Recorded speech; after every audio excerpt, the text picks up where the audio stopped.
नमस्ते फ्रेंड्स, देखिए मैं बता रही हूँ smart tips for a smart home maker. अगर आपको बच्चों को अच्छे न्यूट्रिएंट्स देने हैं तो उन्हें मैक्सिमम वेजिटेबल खिलानी है, तो उनका ब्रेकफास्ट ही स्टार्ट करें। जैसे मैं बना रही हूँ सांभर, इसमें हम सीजनल सारी वेजिटेबल्स बच्चों को खिला सकते हैं जो वो नॉर्मली नहीं खाना पसंद करते। और दाल और सांभर, उसमें वेजिटेबल हमने डाल दी हैं सारी मिक्स, और उसके साथ इडली सांभर बहुत ही अच्छा लगता है। इसके अलावा हमें और भी तरीके हैं जैसे पाव भाजी वगैरह, जिसमें हम मिक्स वेजिटेबल यूज़ कर सकते हैं। दूसरा है कि अपना टाइम 2 मिनट 3 मिनट नेचर के लिए, या फिर आप कुछ भी अच्छा काम करना चाहें वो ज़रूर निकालना चाहिए। फिर हमारा रूल आता है क्लीनिंग और ऑर्गेनाइजेशन का। उसके लिए सबसे पहला काम है कि आप पेंसिल्स हैं, पेन्स हैं, ग्लासेस हैं, यूटेंसिल्स हैं, कहाँ कपड़े, गीले टॉवल, इन सब को उठा के उनकी ठीक जगह तक पहुंचा दें। उसके बाद ही हमारी घर की क्लीनिंग वगैरह स्टार्ट होती है।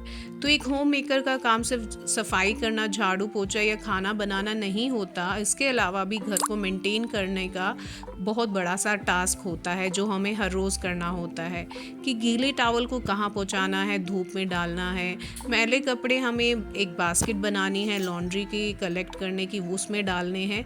ये चीज़ें हमें बच्चों को भी सिखानी चाहिए, पर अगर बच्चे नहीं करके गए हैं तो वो हमारा ही काम होता है कि हम उसको ठीक से करें।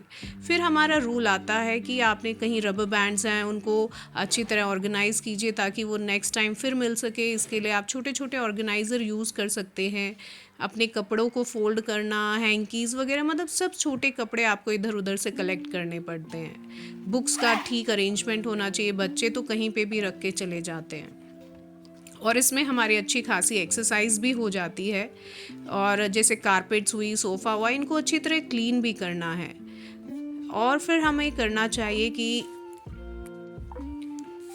कहाँ पे कौन सा हमारा फर्नीचर रखना है, कहाँ सिटिंग के स्टूल्स, मूढ़े वगैरह रखने हैं। फिर हम आते हैं अपने रूम को क्लीन करने पे। देखिए, घर को अगर ऑर्गेनाइज दिखाना है तो शुरुआत कीजिए बेड से। बेड ही सबसे ज़्यादा मैसी होता है, कहाँ रजाइयाँ हैं, कहाँ पिल्लो हैं, तो उन चीज़ को ठीक करना। ये अगर बेड को आपने ठीक से अरेंज कर दिया तो मतलब घर आपका आधा क्लीन हो ही जाता है। और हमें बेड की चादर चेंज करनी है या डस्टिंग करनी है, इसमें 5 to 7 मिनट्स ही हमें लगाने चाहिए अगर हम ये डेली बेसिस पे कर रहे हैं।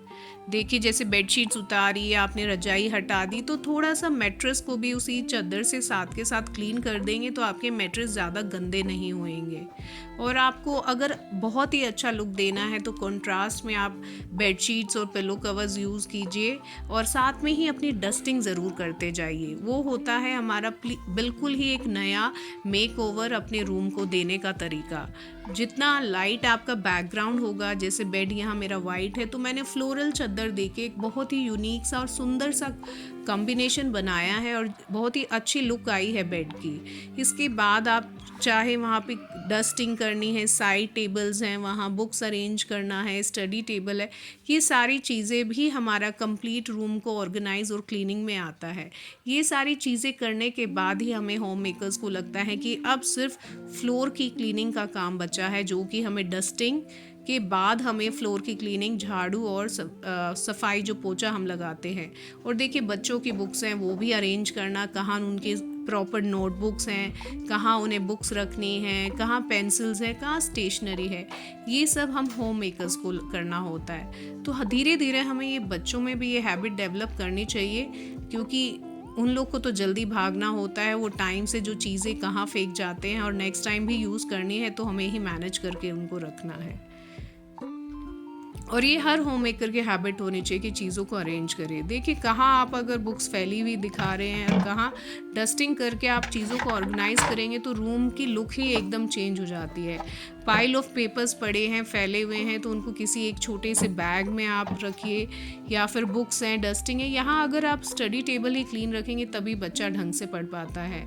एक्स्ट्रा सामान जो भी है वो हमें वहाँ से डिक्लटर करना चाहिए। और वो चीज़ें जो हम बच्चों को सिखाना चाहते हैं, पहले हमें उन्हें खुद क्लीन करके दें और फिर उनमें हैबिट डालें कि बच्चे भी हमको फॉलो करें।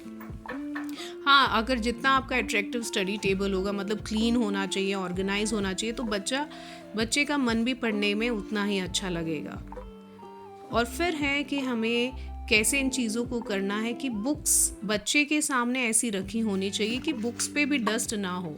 अगर हम बुक्स को क्लीन नहीं करेंगे तो देखिए वो हमारी पढ़ने में कैसे हेल्प कर सकते हैं।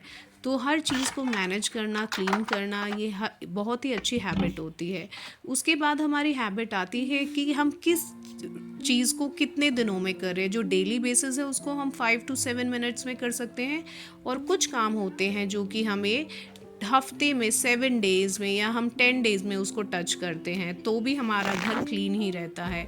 जैसे ये विंडोज़ है, इसको मैं 5 to 7 डेज़ में टच करती हूँ। देखिए थोड़ा बहुत डस्ट है और कहीं वेब्स हैं, तो लेकिन इसको मैं ड्राई कपड़े से साफ़ करूँगी 5 to 7 के रेगुलर टाइम इंटरवल में, डेज़ में, तो भी मेरा घर बड़ा ही क्लीन लगेगा। और रेगुलरली ही हमें मीन्स किसी फेस्टिवल की इंतज़ार नहीं करना होगा अगर हम ये हैबिट फॉलो करते हैं क्लीनिंग की, कि कहाँ पे 5 मिनट्स लगाने हैं, कहाँ 7 मिनट्स, कहाँ 7 डेज़ में करना है, कहाँ 10 to 15 डेज़ का काम है। अगर हम इनको ऐसे बांट लेते हैं तो हमारे काम बहुत ही अच्छी तरह ऑर्गेनाइज रहते हैं और एक दिन हमारे ऊपर सारा बर्डन नहीं पड़ता हमारे काम का।